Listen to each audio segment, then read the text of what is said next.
तो आज हमारे सामने एक वृत्तांत है जो काफी दिलचस्प है और थोड़ा डरावना भी। हाँ, जादूगुड़ा, सील बंद दहशत का रहस्य। बिल्कुल। ये कहानी हमें झारखंड की यूरेनियम खदानों की तरफ ले जाती है और वहाँ के कुछ अजीब, बहुत अजीब घटनाओं से जुड़ी है। हमारे पास इस कहानी का पूरा ब्यौरा है, तो कोशिश करेंगे इसमें छुपे संकेतों को समझने की। हाँ, देखते हैं क्या परतें खुलती हैं। तो कहानी की शुरुआत होती है 1998 से। एक सरकारी रिपोर्ट थी जी, एक गोपनीय रिपोर्ट जो अचानक गायब हो गई। बिल्कुल। और इसमें जैसा बताया गया है, जादूगुड़ा में रेडिएशन बढ़ने की बात थी और वो अजीब बायोलॉजिकल बदलाव। हाँ, वो भी। और जमीन के नीचे से आती कंपन की आवाजें। और रिपोर्ट के साथ कुछ वैज्ञानिक भी। वो भी गायब या कहीं हटा दिए गए। मतलब शुरुआत से ही मामला दबाने की कोशिश लगती है। और ये दबावा सच करीब 25 साल बाद फिर से सुर्खियों में आता है। अनन्या राय की वजह से। हाँ, अनन्या राय एक वकील, वो इस केस को फिर से खोलती हैं। उन्हें प्रेरणा कहाँ से मिली? अपने पिता की एक डायरी से। उसमें लिखा था, जमीन के नीचे कुछ जल रहा है और ऊपर कोई देख रहा है। अरे, ये तो मतलब सिर्फ कानूनी मामला नहीं रहा फिर। बिल्कुल। यहाँ से कहानी में एक गहरा, शायद अलौकिक सा मोड़ आता है, जैसा वृत्तांत बताता है। हाँ, और जैसे ही अनन्या ने कानूनी कार्रवाई शुरू की, चीजें बिगड़ने लगी। उनका इंटर्न गायब हो गया बिना किसी सुराग के। हाँ, फिर जब वो खुद जादूगोड़ा पहुंची तो वहाँ माहौल कैसा था? एकदम चुप्पी, डर। गांव वाले बात करने से कतरा रहे थे। और उनके शरीर पर वो निशान, अजीब निशान, मतलब डर बहुत गहरा बैठा हुआ था। तो किसी ने बात नहीं की? बस एक रिटायर्ड रेडियोलॉजिस्ट डॉक्टर नंदन घोष, वो कुछ बताने को तैयार हुए। अच्छा, उन्होंने क्या कहा? डॉक्टर घोष का कहना था कि सरकारी बातें सब झूठ हैं। मतलब? कि खदान के नीचे कुछ ऐसा है जो इंसानी समझ से बाहर है। और वो बदलावों को म्यूटेशन नहीं कह रहे थे। नहीं, वो उसे रूप बदलना कह रहे थे। रूप बदलना। हाँ, और उन्होंने अनन्या से पूछा भी, क्या वो पोजेशन यानी आवेश में यकीन करती हैं? ओह, ये तो मामला विज्ञान से परे जा रहा है। बिल्कुल। और इसी बीच अनन्या पर दबाव भी बढ़ने लगा। यूरेनियम कॉर्पोरेशन के वकील कोहली, हाँ, आरएस कोहली, मानहानि, राष्ट्रीय सुरक्षा को खतरा, ऐसे आरोप काफी गंभीर। और तभी अनन्या को एक गुमनाम पेन ड्राइव मिलती है। उसमें क्या था? खदान के अंदर का एक वीडियो, जैसे कोई फाउंड फुटेज हो। क्या दिखा वीडियो में?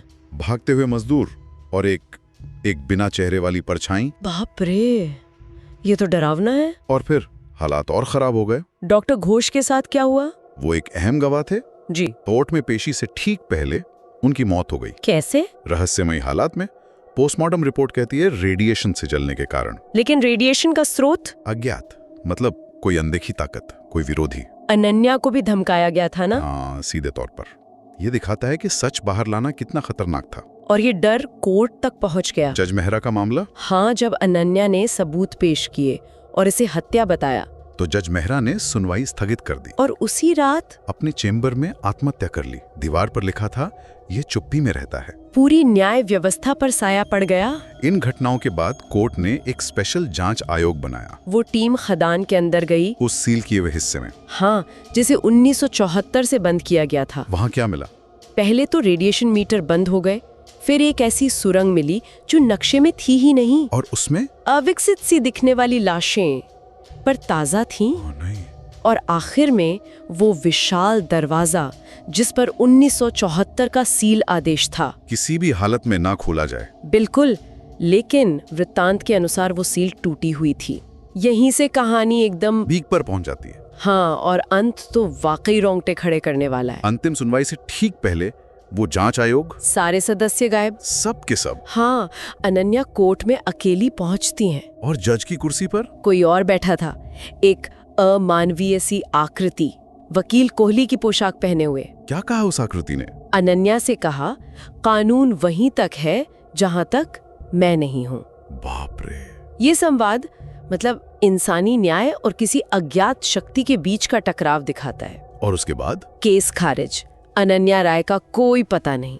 और जादूगोड़ा की खदानें? वो चलती रही जैसे कुछ हुआ ही ना हो, सब पहले जैसा। तो ये कहानी हमें कहाँ छोड़ती है?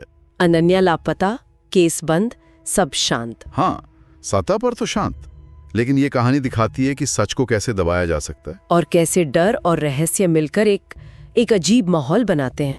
बिल्कुल। डॉक्टर घोष की मौत, जज की आत्महत्या, आयोग का गायब होना, ये सब किसी बड़ी अनदेखी ताकत की तरफ इशारा करते हैं। जो शायद व्यवस्था से भी ऊपर है। हो सकता है।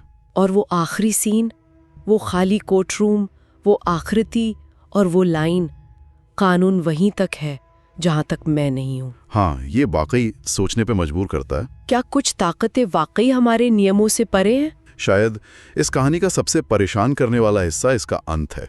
वो आवाज। हाँ, आधिकारिक तौर पर सब शांत है, लेकिन कहानी कहती है कि गांव वालों को अब भी खदान के नीचे से आवाज आती है, ठक ठक ठक, जैसे कोई दरवाजा फिर से खुलना चाहता है। तो सवाल यही रह जाता है कि इस वृत्तांत के मुताबिक जादू कोड़ा की जमीन के नीचे असल में क्या है, और क्या वो दरवाजा हमेशा के लिए बंद रहेगा? ये एक ऐसा सवाल है जो शायद सुनने वालों के मन में भी गूंजेगा।